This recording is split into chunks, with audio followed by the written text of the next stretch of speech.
Hey there, it's Sonia Miller, speaker, coach, and author, and I'd like to welcome you to another Q&A today. So this question goes something like this. How is it, or why is it, that I seem to know all the right answers and I even do all the right things, but I still can't seem to reach my goals?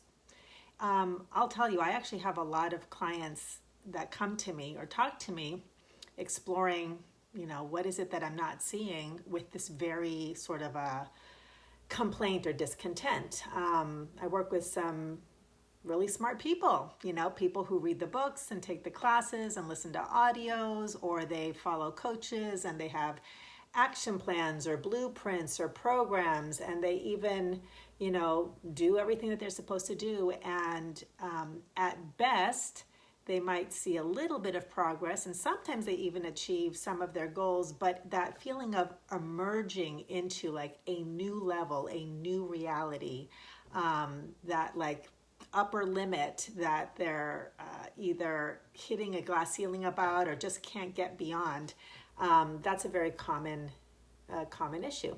And this is across all walks of life and professions, whether you're a DIY person, you do it yourself, or you're an executive, and you're trying to, go to the next level professionally. This is a very common thing. So I like to look at things from the perspective of we all have blind spots. And it seems to be an easy way to start to unpack what the issue is. The main blind spot that I have seen is universal is this. You cannot fix your outer world enough to change your inner world. And so what that means is that when we have goals or dreams, and we even approach all of the different guidelines about setting goals or creating visions or setting timelines. Many of you have probably heard of this thing called SMART goals, which makes them concrete and achievable and within a certain timeline.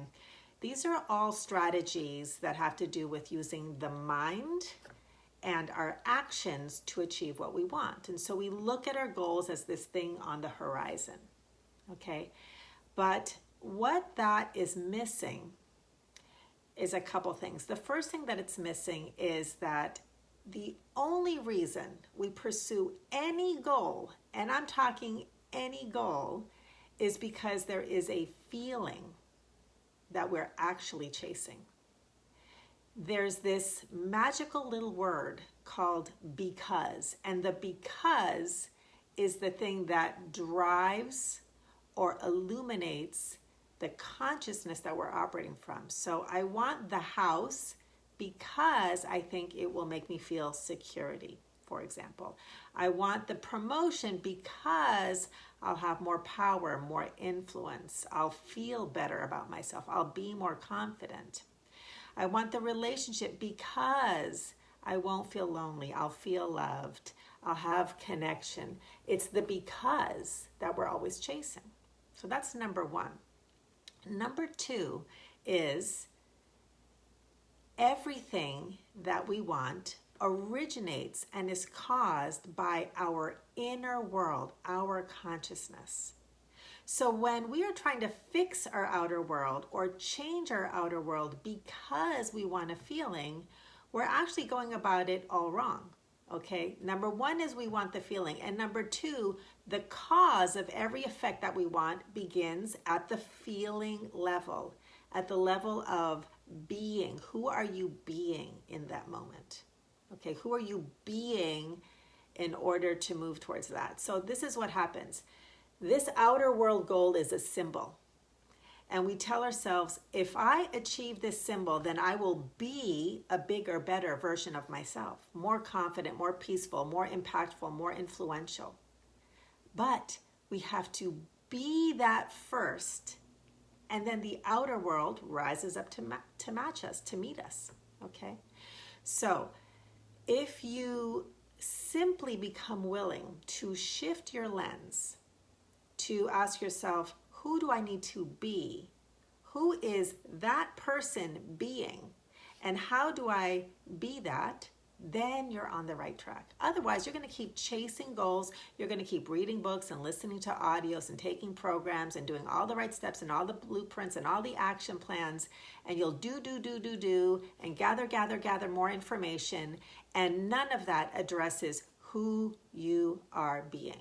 The closest that people come to is when whatever program you are playing with, experimenting with, trying on for size starts to address your consciousness, your mindset. You'll hear things like mindset a lot, okay? But even mindset doesn't touch the beingness. Who are you being, okay?